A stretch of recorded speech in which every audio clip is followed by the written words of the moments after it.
श्री गणेशाय नमः। सफला एकादशी व्रत कथा।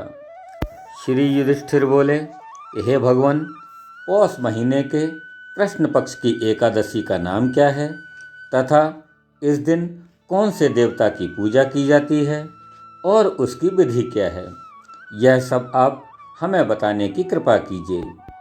श्री कृष्ण भगवान बोले कि हे राजन, मैं आपके प्रश्नों का उत्तर देता हूँ।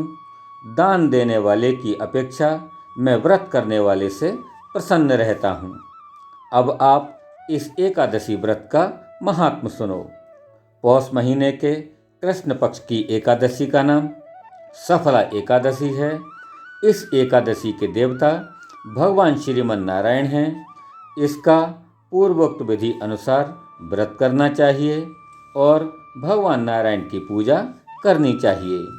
जो मनुष्य एकादशी का व्रत तथा मेरा पूजन करते हैं वे धन्य हैं।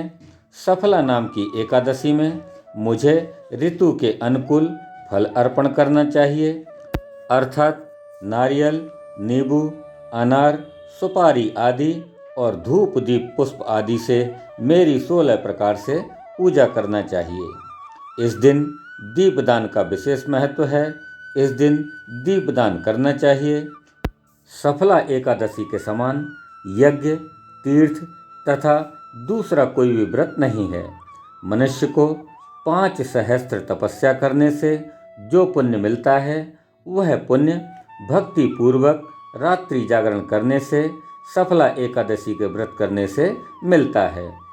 हे राजन, अब आप सफला एकादशी की कथा ध्यानपूर्वक सुनिए। एक समय की बात है कि चंपावती नगरी में एक महेशमान राजा राज्य करता था। उसके 4 पुत्र थे। इन पुत्रों में सबसे बड़ा लुमाक राजा का पुत्र महापापी था। वह सदैव परस्त्री गमन तथा वैश्याओं के यहाँ अपने पिता का धन नष्ट किया करता था। वह देवता, ब्राह्मण, वैष्णव आदि की निंदा किया करता था। जब पिता को अपने बड़े पुत्र के बारे में समाचार ज्ञात हुए तब उसको उन्होंने अपने राज्य से निकाल दिया।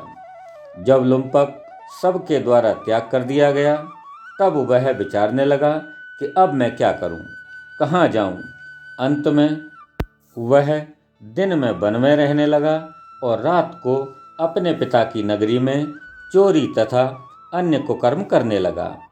जिस वन में वह रहता था वह भगवान को अत्यंत प्रिय था।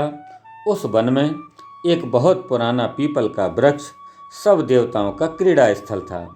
इसी वृक्ष के नीचे लुम्पक रहता था। कुछ दिनों के पश्चात पौष महीने के कृष्ण पक्ष की दशमी के दिन वह वस्त्रहीन होने के कारण शीत से मूर्छित हो गया। रात्रि को वह सो न सका और उसके हाथ पैर अकड़ गए। उसकी वह रात्रि बड़ी ही कठिनता से बीती तथा सूर्य नारायण के उदय होने पर भी उसकी मूर्छा न गई। सफला एकादशी के दिन मध्याह्न तक वह दुराचारी मनुष्य मूर्छित होकर पड़ा रहा। जब सूर्य की गर्मी से उसे होश आया तब वह अपने स्थान से उठकर वन में भोजन की खोज में चल पड़ा। उस दिन वह जीवों को मारने में असमर्थ था, इसलिए जमीन पर गिरे हुए फलों को लेकर पीपल के वृक्ष के नीचे आ गया। जब सूर्य भगवान अस्तांचल को प्रस्थान कर गए तब फलों को पीपल की जड़ के पास रखकर कहने लगा कि हे भगवान, इन फलों से आप ही तृप्त होवें। ऐसा कहकर वह रोने लगा और रात्रि को उसे नींद न आई। इस महापापी के व्रत तथा रात्रि जागरण से भगवान अत्यंत प्रसन्न हुए और उसके समस्त पाप नष्ट हो गए। प्रातःकाल ही एक दिव्य घोड़ा अनेक सुंदर वस्तुओं से सजा हुआ उसके सामने आ खड़ा हुआ और उसे आकाशवाणी हुई कि हे राजपुत्र, भगवान नारायण के प्रभाव से तेरे समस्त पाप नष्ट हो गए हैं। अब तू अपने पिता के पास जाकर राज्य प्राप्त कर। लुम्पक ने जब ऐसी आकाशवाणी सुनी तब वह अत्यंत प्रसन्न हुआ और हे भगवान, आपकी जय हो ऐसा कहता हुआ सुंदर वस्त्रों को धारण कर अपने पिता के पास चला गया। उसने संपूर्ण कथा अपने पिता को कह सुनाई और पिता ने अपना राजभार उसको सौंपकर वन का रास्ता अपना लिया। अब लुम्पक शास्त्रानुसार राज्य करने लगा। उसके स्त्री पुत्र आदि भी परम भक्त बन गए। वृद्धावस्था आने पर वह अपने पुत्र को गद्दी देकर भगवान का भजन करने के लिए वन को चला गया और अंत में विष्णु लोक को प्राप्त हुआ।